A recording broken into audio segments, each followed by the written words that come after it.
He has that physicality, he has that feistiness, he's got that in him. He is going to struggle from day one. He displaces defensive linemen when he puts his hands on them, and that's something that you just can't coach. I'm not rushing up there to put the ticket in like, hey, we need this guy tomorrow. The last 2 years when we've been watching film, we've agreed on a lot. This is one major disagreement.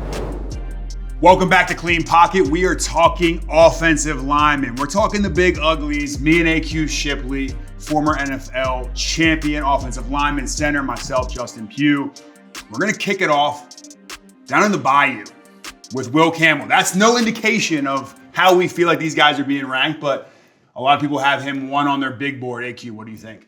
Yeah, it's interesting. This is the most interesting time of the year because every NFL draft pundit has every projected first-round pick getting a gold jacket, going to the Hall of Fame, having crazy comparisons. But listen, it is so hard to judge offensive linemen right now because the college schemes, right? But when you look at him, he is not what I would say is the best prospect in this draft. When I take a look at him, I see a little soft on the edge. I see a little soft against the bull rush. I think he has all of the intangibles. He runs well. He proved a lot of things. A little shorter arm length, that doesn't mean anything to me, right? I had 29-inch arms. I was able to block people for 12 years. So that means nothing to me. So when I see him blocking people in the SEC, I know he can play football at the next level because a lot of the same people he blocked in the SEC, he will be blocking on Sundays for the next 10 plus years. But when you look at him, I think he's soft edge inside, soft edge outside. And when he takes a bull rush, it's a little soft. So I think his transition to the NFL is going to be a little bit tougher than a lot of people are assuming and saying he's the number one guy. The thing I like most about him is he's tried and true. He's been tested. He's played in the SEC. He's gone against the best of the best. And he has put up good numbers. You flick on his film, he's getting to his spot. He's not constantly getting beat around the edge. He has that trustworthiness that I appreciate in the offensive lineman. Like, I remember one of my coaches early on in my career is like, hey, Justin, we win with a guy that's like this. I know what I'm getting out of him every single day. You can't win with a guy that gives you a great game and then a bad game, and then a great game and a bad game. And Will Campbell, when I put my head on my pillow at night, if he was my starting tackle in the NFL or starting offensive lineman in general, I feel good about that situation. Now, do I think he's a top 3 pick in the NFL? I would say no. Like, look, last year we broke down Joe Alt, and we both thought far and above that Joe Alt just put on NFL tape when you're watching him. And that was one of the biggest issues for me. We spent over decades each watching NFL film, and then you turn on the college film. What's the biggest difference? Because you've spent a lot of time in the coaching space and now training guys, watching the NFL players compared to a college pro. The biggest difference for me is whenever you watch the film, the schemes are so different, right? So when you watch NFL versus college, you never see tackles running off the ball. Everything is inside zone. Everything is up the A gap, up the B gap. So you watch these tackles. When you turn his film on, if it's a zone to him, he never gets off the spot. It's always an inside pivot, seal the edge, and we're going to hit up underneath, right? And so when you see that, you don't know how he's going to do moving a Max Crosby off the edge who's holding the edge, and you have to move him off the spot so we can press the spot and then get up the B gap on the inside zone, or if it's a big cutback on the backside, right? Whenever you watch, you have to be able to just take attributes, and it's honestly a guessing game. And that's the biggest problem when you watch college film right now. And when you watch him, I think that's our biggest difference. When you watch him, you see consistency. When I watch him, all I see is Max Crosby's going to bull rush him, and he is going to struggle from day one. Okay, so a lot of people were talking about moving him into guard. I shot some texts out to some guys in the NFL that are in the scouting departments for some of these teams that have played in a long time in the NFL. They think Will Campbell transitions to a elite interior offensive lineman. They talked about the short arms. He's got, 32 and 5/8. I had 32-inch arms. It was a red flag. I didn't even know arm length mattered until I got to the combine. His wingspan is 77 and 3/8, which is the shortest since 2011. So people see that and they automatically go, this guy's a guard. Is he a guard? Is he a tackle? Where do you see him fitting best? Yeah, that's my biggest issue with scouts is the people upstairs, they watch the film and everybody has him ranked here and everybody sees him as this. And then you go to the combine. It was the same thing with me. I went there and they measure my arms. I might be the only lineman that had sub 30-inch arms in the history of the sport. It does not matter. Like 12 years later. Yeah. The same, Super Bowl rings later. Right. The same guys I blocked at Michigan and Ohio State and Iowa and USC in the Rose Bowl were the same guys I blocked against on Sundays. And I blocked them in college and I blocked him in the NFL. If he can play tackle in the SEC, he can play tackle in the NFL. Yeah. That's the number one thing I take away every single year is from the tape, from the film. I don't care what they do at the combine. I don't care if he proves that he ran a 5.1 40 or he has short arms or whatever it is, right? Like, or somebody's going to run a 4.9 40. All of a sudden that makes him a first rounder. It's like, come on.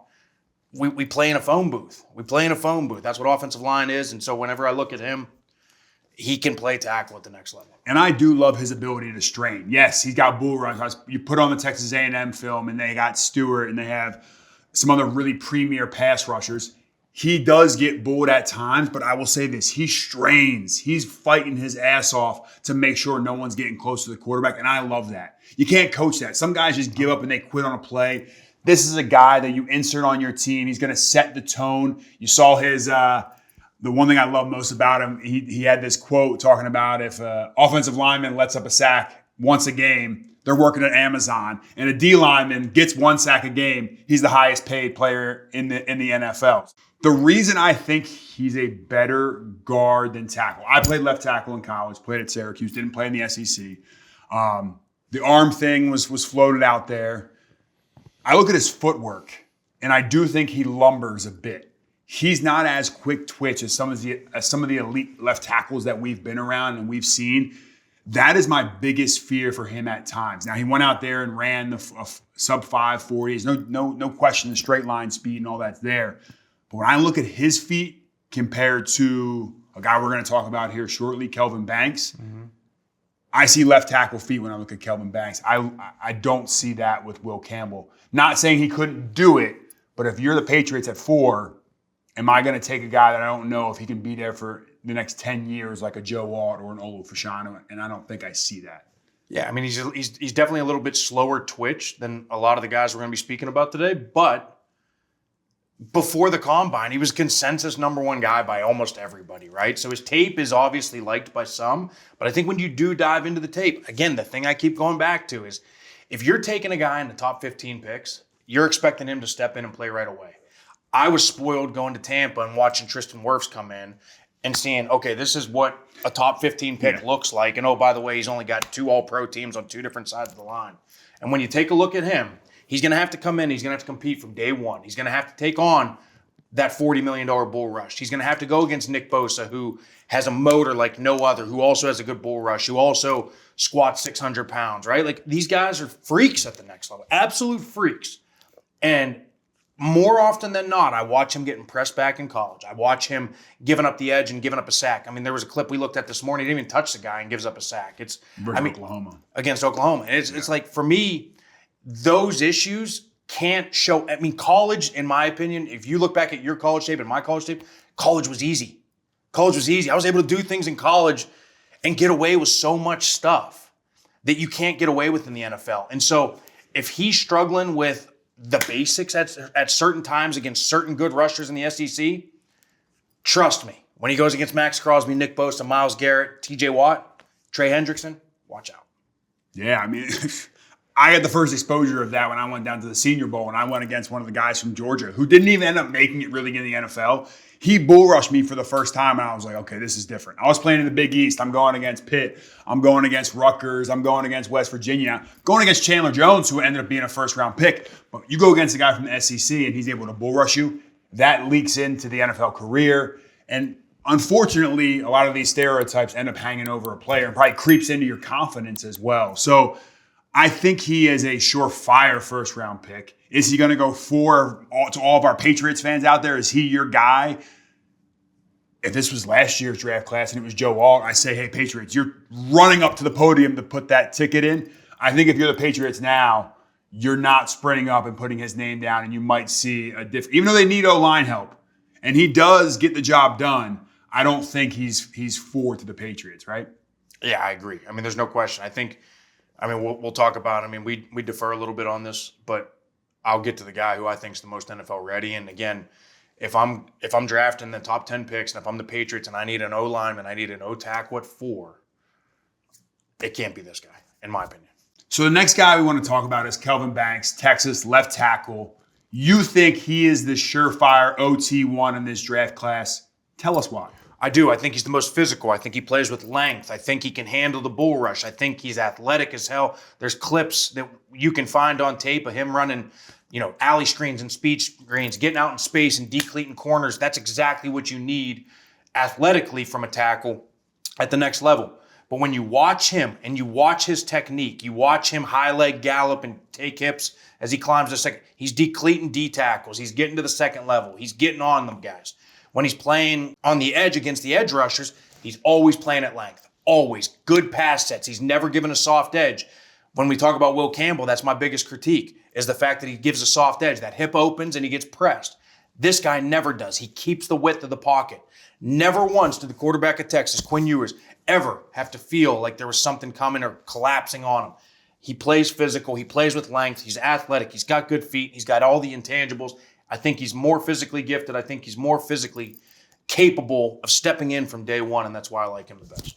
So when I put on his film, I do see all of those physical attributes. When we talk about fast feet, when you're watching a player come off the ball, his ability to be explosive with that first step, he picks him up and puts him down, and it almost feels like you're pressing fast forward when you put it on because you see these feet moving. A guy we played with, DJ Humphries, had some of the quickest feet, and you're like, you know what a left tackle's feet looks like. You know when you put on a DJ Humphries, who was a first-round pick. You know when you put on a Trent Williams. These guys are athletes. They'd be playing a different position on the football field if they were maybe 60 pounds lighter. They might be able to go play a tight end or something like that, or a defensive line. My one issue with Kelvin Banks is he's still raw. I do think he's still raw, and I think the situation really will matter for him where he goes, the coaching he gets. I think Will Campbell, I feel more comfortable if we didn't do any coaching, no NFL team got their hands on him, and I said, hey, Will, you got to go start an NFL game tomorrow. And then I go to Kelvin and say, hey, you got to start an NFL game tomorrow. I actually feel like Will is going to give me the more consistent play. And that is the reason why, in my opinion, I have Will still ranked higher than Kelvin. Again, we broke down last year. I think we had Olu Fashanu and we had Joe Wall. I probably would have ranked both those guys ahead of these players. I think Olu was a little raw, and he showed with that freak athleticism and his ability to have the longer arms. He doesn't have the longest arms either, right? Look at us now. Now I'm becoming. We're done talking about arm length. I just threw it out there. Yeah, exactly. I think at times though, he doesn't punch as well as Campbell does. I think Campbell has. He plays with good length. I feel like sometimes he gets a little loopy with those hands at times. And I speak from it because that's something I did early on in my career. I think he relies on that athleticism, that lower body, that ability to anchor on a defender to his advantage. So that is my one take when it comes to Kelvin Banks. And he also had some injuries. He had a little bit of a knee issue going through the college football playoffs. I love that he fought through it. But I get a little nervous with a player coming off an injury like that. If you're a team, is that something that concerns you early on? Because they hold injuries over our head. Every player has had it. It's happened to both of us throughout our careers. You come into the league and say, hey, I'm coming off a knee injury. That makes me a bit nervous. I know there's some other guys we're going to talk about later also had some knee issues. Yeah, I don't think his was super serious. I don't think he's coming off like a major ACL or major Achilles or something crazy like that. So, listen, injuries are part of the game. It's going to happen. It's a violent sport. It's a physical sport. Getting back to the technique stuff, I'm just going to kind of debate you a little bit here. Jason Peters threw the hell out of his hands, had a crazy good punch, right? Joe Thomas, Trent Williams, Christian Darrisaw, they do not punch. Yeah. They play with length. They get to their spot and they play with length. I don't think Lane Johnson's a major puncher. He gets to his spot and he just plays with length. Lane's a grabber. That's Lane it. does this just all grabs. day. So I don't think he dares them to bull rush. Absolutely. And that's what the good ones do, especially when you have good feet, especially when you have all the physical attributes. And that's what I love about this kid. He needs to be physical when he needs to be physical. But at the end of the day, he gets to his spot. He's athletic. He relies on his feet. And he plays here. I don't care how strong you are as a defensive end or an edge rusher coming. If you play here at 320 pounds with 34-inch arms, 35-inch arms, whatever it is, as long as you don't get caught with those arms bent and you play here, he's going to win every time. And the other thing I do love is he has the ability to jump set. Will Campbell, because I think it's a little bit more slow-footed, he never mixes up his sets. I'm watching him. He's taking the same set, which I think is a quick fix for him. It's like, hey, Will, we can add some tools to your toolbox. Let's start getting you out there jump setting. This guy, he can get up on you really quickly, and he can lock you down. He definitely has the higher upside. He has all those intangibles that we talk about. Again, I just get a little bit nervous of like, he gets in there. There are times that he opens up that hip, that he opens up that left hip and lets that edge rusher get a little piece of him. Now, I don't know if that was a little bit health related during the college football playoffs, but you see it on film. And just like you said, Myles Garrett isn't slowing down. Abdul Carter's, Micah Parsons, these guys that he's going to get to go against on Sundays, they are going to test that edge. And that makes me a bit nervous taking him top 10. Yeah, I mean, I just, in my opinion, when you look at these two, I think he has more physical gifts. He's stronger at the point. He's more physical. He literally does everything, in my opinion, better than Will Campbell. When I'm looking at, I need a guy in the top 10. I need a guy in the top 15. I need a guy to come in and play right now. That's the guy. And he plays a little bit like a defensive lineman. He plays like he's got a little bit of asshole in him. Yeah. He plays aggressive. He has that. That was always a compliment. Like when coaches told me, I always took pride in that. You actually were a defensive lineman in college before switching over. What does that mean when someone says you play offensive line like a defensive lineman? Yeah, it means you're a gnat. It means you're a prick. You're finishing guys through the whistle, not to the whistle. And that was the biggest thing. When I went to Pittsburgh, that was how I got noticed. I remember my agent told me, it was like, hey, listen, like you're going to be going against Casey Hampton, Chris Hoke, Brett Kiesel, Travis Kershke, all these, James Harrison, Lamar Woodley, you got James Fair. I mean, just name after name on that Pittsburgh Steelers defense. And it was like, you need to be the guy that when that whistle blows, you're getting the last pushing, you're getting the last shoving. Everybody upstairs will notice that. Every scout will notice that. Every coach will notice that. Every D lineman you play against will get pissed off, and then you'll start to get in their head. Those things matter. When you look at a guy and it's equal talent, and you can turn on the tape and you see this guy finishing guys. He's always finishing the whistle. If he's free, he's taking a rib shot. If he's pulling out on a corner, he's not just trying to get on a guy. He's trying to bury him and put him into the bench and put him on the ground. Yeah. That's the guy I want. And I think that segues perfectly into the guy that we're going to talk about next. Missouri's offensive tackle, Armand Membou, who plays a lot like a defensive lineman. He has that physicality, he has that feistiness, he's got that asshole in him. Right tackle, blew up the combine. His name became household after the combine. He ran a 4.91, 34-inch vert, 31 on the bench press. Typically, the guys that run fast don't have the strength. This guy has it all. And you turn the film on, and he plays like an absolute asshole. I think he's the best run-blocking tackle in this draft class. There's a lot of things to love. What do you like about him? I like everything you just said, but I'll also throw in his feet. I think his feet are incredible. He reminds me so much of Olu Fashanu last year from Penn State, who I watched a lot being a Penn State grad, and he was a physical freak, but what did they say about him? He was raw. I think he's the same guy. When you watch his pass protection, he gets his feet a little bit out of whack, but he can always recover. He's super athletic. He showed that with the combine. He is rising up every draft board. And there's going to be somebody that takes him much higher than he probably deserves to based on his tape, based on what they see in potential. Remember, potential gets you fired, but maybe not with this guy because he is exactly what you said. He's physical. He's a prick. He's trying to put people on the ground. He's looking to get the cheap shots. We call them cheap shots, but we love those cheap shots as O-line, right? Like we love whenever a guy's sitting there, he thinks he's good, and then boom, all of a sudden you get the hit from the side and put somebody on the ground. And then, when he's on the ground, you jump on top of him again. That is what he brings to the table. That's exactly what you want. If you're trying to build a team through the offensive line, which Philadelphia Eagles have proved that. Detroit has proved that. A lot of the teams, San Francisco, right? Everybody that is proving that they got good O-line, D-line trenches, they want a guy like this. They want a guy that's going to go in there and make a statement, impose his will on the other side. That's what this guy does. I get a little worried about his technique right now, but I think you can always clean that up, especially when this becomes a full-time job and you got coaches and it's a 7 to 5 job and more when it comes to, getting in there early and staying late. But I think when he has school off the books and he can just focus solely on football and hammer in on his technique, he's got everything. Yeah, I loved it. I watched the Mississippi State game that we have up on here. It's the 12th play and the 23rd play. He picks a grown man up against his will and flings this guy like he is a little child. And we have been texting with a lot of our friends around the league. They love him.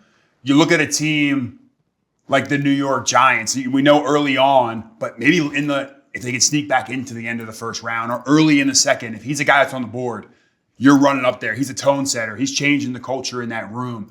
And it's someone that I'm super excited about. I think he is the best run blocker. I love that you mentioned Olu Fashanu here.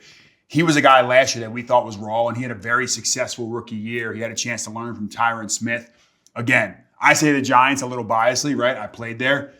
You want to get him in a room that he's got a good veteran in front of him. Maybe a place like San Francisco. How much longer is Trent Williams going to play? They don't know what they're doing over at right tackle with Colt McCoy. So maybe he's a guy that could go into that zone scheme and really shine and put that athleticism on display. You know what's interesting now that we've been talking about this too, because we brought up coaching, is the fact that another comparison you could kind of throw this about, because I know we both loved him in the run game coming out last year, is J.C. Latham out of Alabama.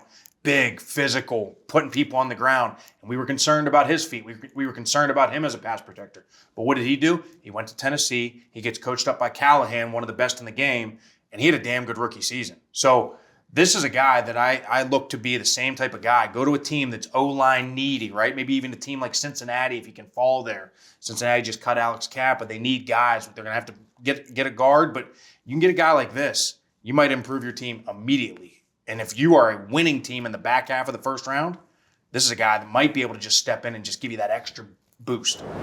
Spice up your sports viewing experience with the Underdog app. Underdog is the best place to play. Pick 'em on all of your favorite sports.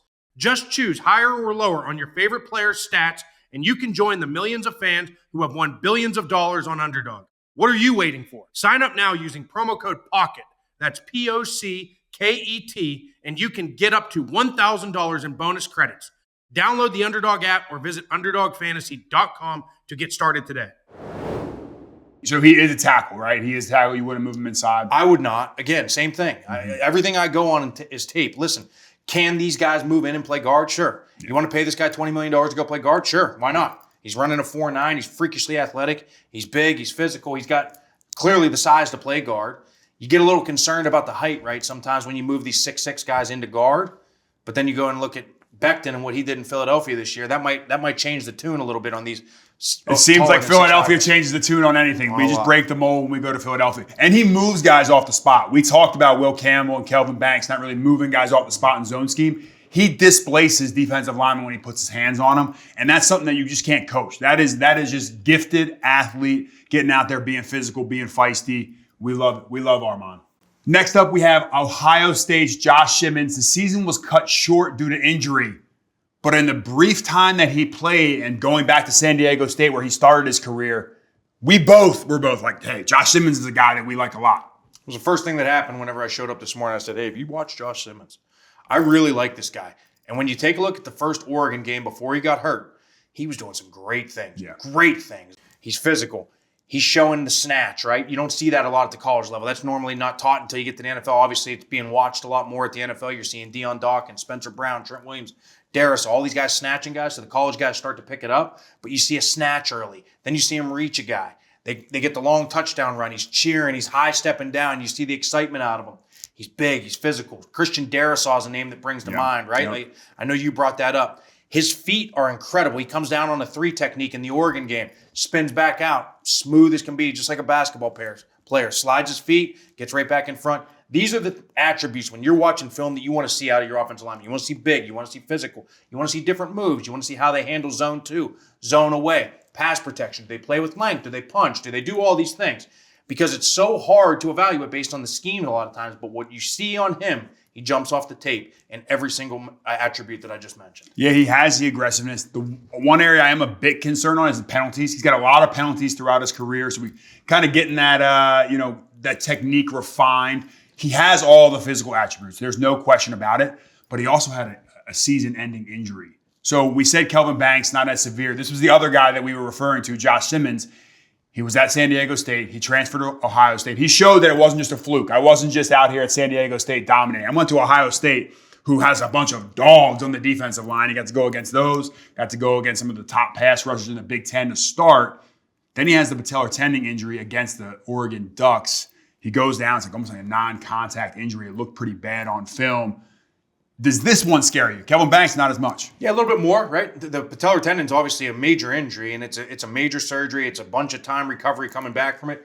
But he's young. He's young. And this is a guy that I think it's funny. Like when you start to look at all of these prospects and you you have no choice but to see what the draft pundits are saying, right? And when you look and you see Membou and you see all the guys, Will Campbell and Banks and all these guys who are projected high first-round picks, and then you see this guy, it's like you naturally look at the high-round picks and see what I can pick apart from them, right? Mm-hmm. You go in with no preconceived notion with this guy. You don't know much about him. You're not hearing a ton about him. Okay, he played at Ohio State. And then you turn the film on, and it is way better than you think. It's kind of like it plays to his advantage. He's coming off of an injury. A lot of people aren't going to be probably seeking him high in the first or even in the second. But if you can maybe steal him in the second or third, coming off an injury, and what he was able to show on tape, this might be one of the steals of the draft. Give me Josh Simmons. He's a guy that we both want to highlight. I don't think I want to say I love any guy in the draft. I like a lot of these guys. There's attributes that one of them has that another might.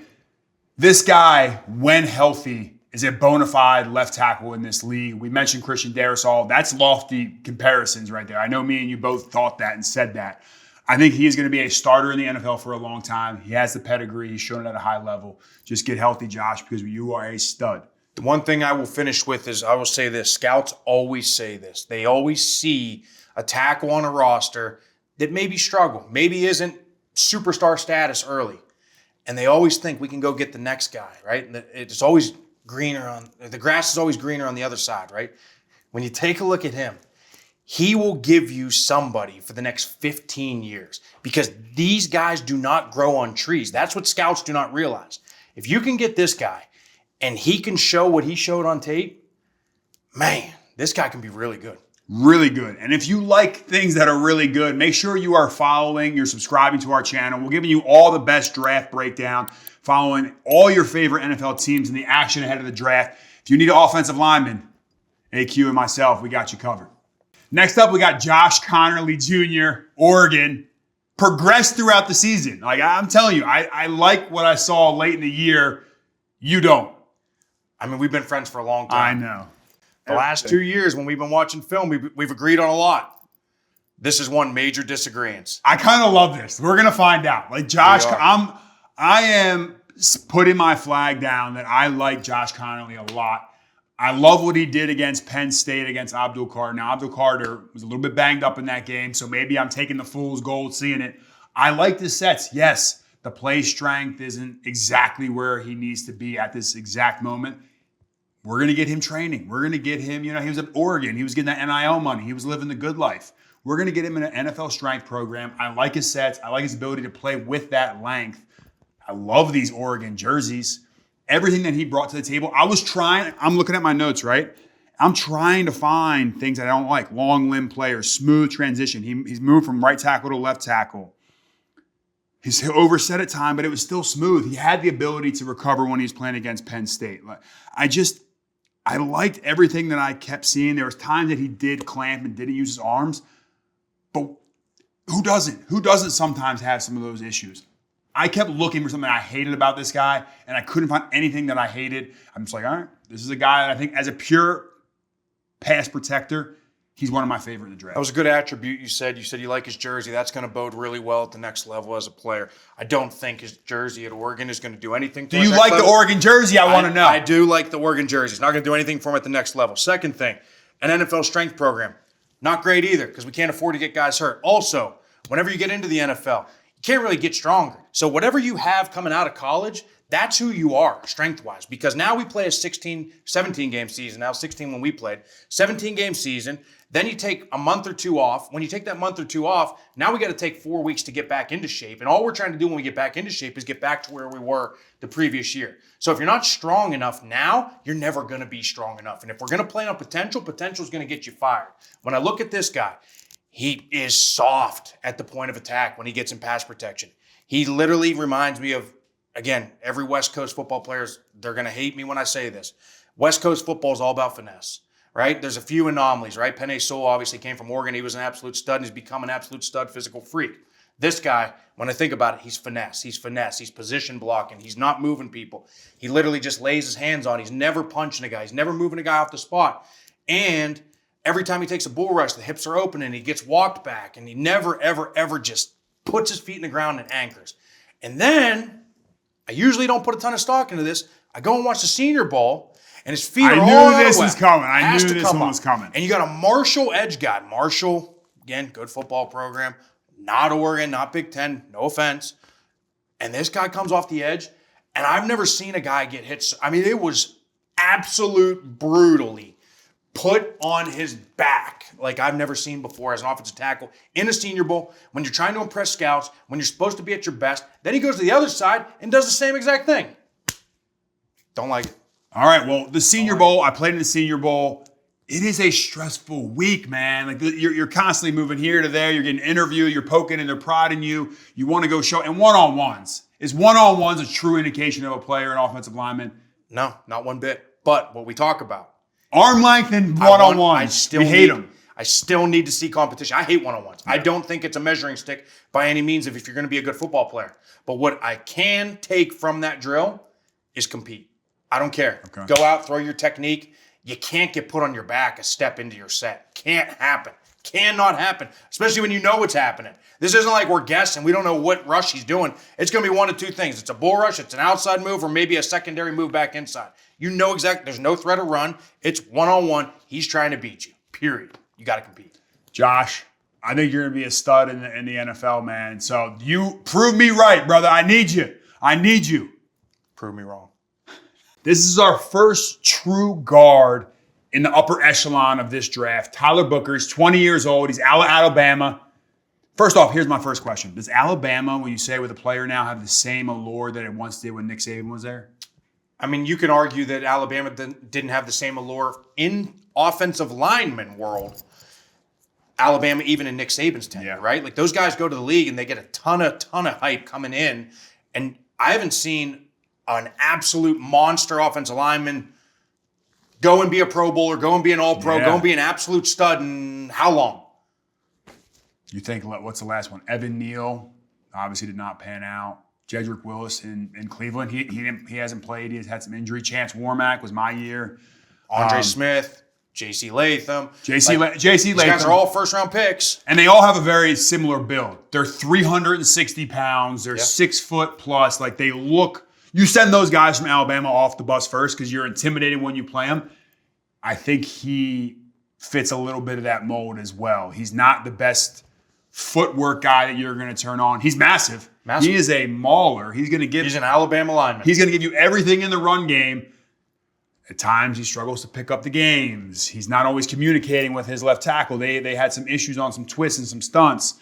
It makes me nervous because in the NFL, you get paid to do basically one thing. Pick up third downs and pass protect, honestly. That's right. I mean, I made a living out of pass protecting for the most part. And maybe he could go to Tennessee. Maybe later in the second round, he can go to Tennessee and pair up with J.C. Latham again and make it happen. He is a captain. You see him communicating on film. The footwork is something that he lumbers. He's another one who lumbers. Yeah, I agree. Not a lot of quick twitch. He's one of those guys that when he gets his hands on you, he does a nice job. He does a nice job finishing. But the biggest thing that I see when I watch him on film, we talked about this earlier, is the fact that he leaves his feet behind. He leaves his hips behind. And when that happens, you're leaning. You don't have all the power because all the power is in your hips and it's getting your hips up underneath and running your feet. He never does that. So he's just leaning. He's relying on his 340-pound size and big, heavy hands, those big mitts getting on you. But in the NFL, when you do that and you leave your hips behind, you end up on the ground. And if you end up on the ground, every coach is like, get that guy off the field. He's got to stay on his feet. And that's he's going to run into that. Now, I think he does a pretty good job in the run game, but my concern is in the run game, again, leaving his hips behind, but then the pass game, now I get really concerned because he struggles to move laterally. He struggles to stay in front of his guy. Now, like I said, when he gets his hands on you, he's big. He's in a physical, phone booth. He can do that. This is a guy you want in the alleyway with you, supporting you when you got sideboards on both sides. That's right. I will say, and we're also splitting hairs here, right? We're looking to differentiate a top 10 pick from a top, maybe a second round pick. So unbelievable football player nonetheless. We're just trying to find the best of the best, find the little holes in their game that we think they need to improve on. I think this is one of the guys that I'm not rushing up there to put the ticket in like, hey, we need this guy tomorrow. At the end of the day, 65 to 80 plays in an NFL football game, right? You maybe run the ball 20 to 25, so do the math. Yeah. We're looking at 45 to 50 pass plays a game, period. And those 45 to 50 plays, you have to be able to move. You have to be able to stay in front of the Aaron Donalds of the world because the 340-pound nose guards of yesteryear, they're gone. Yeah. They may come back. It works in cycles. But right now, they're gone. It's all about pass protection, moving laterally, being able to block Jalen Carter when he swims you, hit you with a club, hit you back with a hump and spins outside. And all of a sudden, your hips are behind you and you're on your face. And watch out, throw the ball. Quarterback's getting hit in the back of the head. Now, that's an issue. One thing to also mention, when we do this and we're criticizing somebody, this is what an NFL meeting room is after games. It's never positive. There's not a It's single never positive thing. Like, there is never a single time where an NFL coach is watching a film and he says, great job. Great job. It's never great job. If you do a good job, they just pass over. You don't get anything. You did your job. That was what it was. You did your job. Exactly. So, like, when we're sitting here and we're critiquing this, that's exactly what's going to happen. We're not saying he's a bad football player by any means. Yeah. But when we're talking about cutting hairs between top 10, first round, possibly second round, it's a lot of millions of dollars. And if you think about it too, we talk to all the executives and GMs and coaches. This is how conversations go on behind closed doors. What you can do, of course you should be able to run block. Of course you should be able to pass protect. But can you do it at an elite level that can help us win ball games? And if you can't, they're going to poke, they're going to prod, they're going to find it. That's what this is all about. If you want more coverage like this, follow along, subscribe to the Clean Pocket Podcast. We're giving you all of the draft coverage that you need as we get closer to the NFL draft. The last guy that we're going to talk about is Aireontae Ersery. This is a guy that popped on the tape for you. Minnesota guy, captain, had a great game against Penn State. What do you love about him? First thing I do whenever I see a Big Ten guy is I throw on the Penn State game because I want to see him against Abdul Carter. Abdul Carter, possible number 1 overall. Probable top 3 overall, right? So I want to see good on good. He played his ass off against him. He's big. He's physical. He plays with length. These are all things that you're going to hear me say over and over again. They're all the intangibles and the attributes that makes up a good offensive lineman. But when you look at him, I mean, he's 6'6". He's 335, 340 pounds. He's got all the moves, too. He's trapping Abdul Carter. He's running him around the edge. He's got good feet. He can handle the bull rush. He plays with length. He can handle outside. He can handle inside. He can do all the things. So I throw that game on. Then I throw Iowa on it. Again, probably a middle tier. Bunch of corn-fed, farm boys, try-hard white guys. That's typical. Exactly right. Typical strong guys. I want to see how he's going to handle the bull. Handled it with flying colors. I love this guy. And this is another guy, very similar to the Ohio State guy we spoke about earlier in the fact that between him and Simmons, you look at them and you go into this when you watch the film and you don't have high expectations. And then you watch it and you're like, holy shit, I love these guys. Like, I like both of them. I also like the fact they play in the Big Ten. They're playing against an NFL brand of football. You're playing against the Michigans, the Ohio States, the Penn States. Tough, hard-nosed, physical. You get a little bit of the West Coast with Oregon and SC and UCLA, right? So you're seeing all the different brands of football. I like this guy a lot, and I think he's a guy that can come in and be a starter at tackle. I see the C on his chest. He's a captain, right? Like, he has every attribute I'm looking at. Jason Light, that's another note, who I played for in the GM in Tampa. Always drafts captains. That's like one of his top things that he looks at. And I think it's a very big telltale when you get picked captain of your team. You're a leader, and then you throw the attributes, then you throw the size, you throw the physical, you throw everything else. He ran well at the comp. I mean, this guy's got it all. Can he sneak into the first round is the question. Probably not. I think he's too much of an unknown at this point. And I think this is a down. But possibly, right? Because a couple years ago, we thought there was going to be 3 or 4 O-line drafted in the first round. And then all of a sudden, 6 or 7 are drafted. It all depends on how quick somebody that you may think doesn't need an O-line goes, and then now that domino falls. This is exactly what happened in my draft class. There wasn't a quarterback that was just surefire first overall pick, and ends up going, I think it was Eric Fisher to Kansas City. Then it was Luke Jokel to Jacksonville. Then it was Lane Johnson to Philadelphia. All of a sudden, there's this run on offensive linemen. It's like, oh shit, I don't want to be the one left standing at the dance without someone to dance with. And now these guys start to sneak into the first round. I end up going 19th overall because after DJ Fluker from Alabama is another Alabama guy, is a massive human being, I'm the only one left on the board. So he may find himself towards the end of the first round on a offensive tackle needy team. Maybe the Kansas City Chiefs are a team that can come in and scoop a guy like this because they need to fill some voids on the offensive line. Yeah, that would actually be a great pick. The fact that you mentioned Kansas City, and they are moving Kingsley Sumate. I think you nailed it. I was going to leave that pronunciation up for you.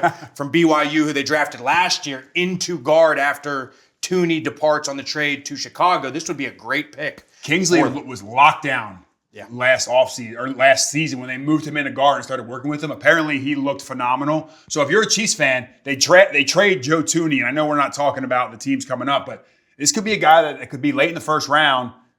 Maybe the Kansas City Chiefs, Patrick Mahomes, you need to protect that man. You need that insurance. We'll see what happens. All right, guys, that is the breakdown of all the offensive line in the draft that we love, that we saw on tape. Did we miss anybody? Is there a guy from your school or the team that you're following that you think we need to talk about? Who is your favorite offensive lineman in the draft? Is it Will Campbell? Kelvin Banks. We'll see. And is Josh Conerly going to make me look like a fool or a genius? Spice up your sports viewing experience with the Underdog app. Underdog is the best place to play. Pick 'em on all of your favorite sports. Just choose higher or lower on your favorite players' stats, and you can join the millions of fans who have won billions of dollars on Underdog. What are you waiting for? Sign up now using promo code POCKET. That's POCKET, and you can get up to $1,000 in bonus credits. Download the Underdog app or visit UnderdogFantasy.com to get started today.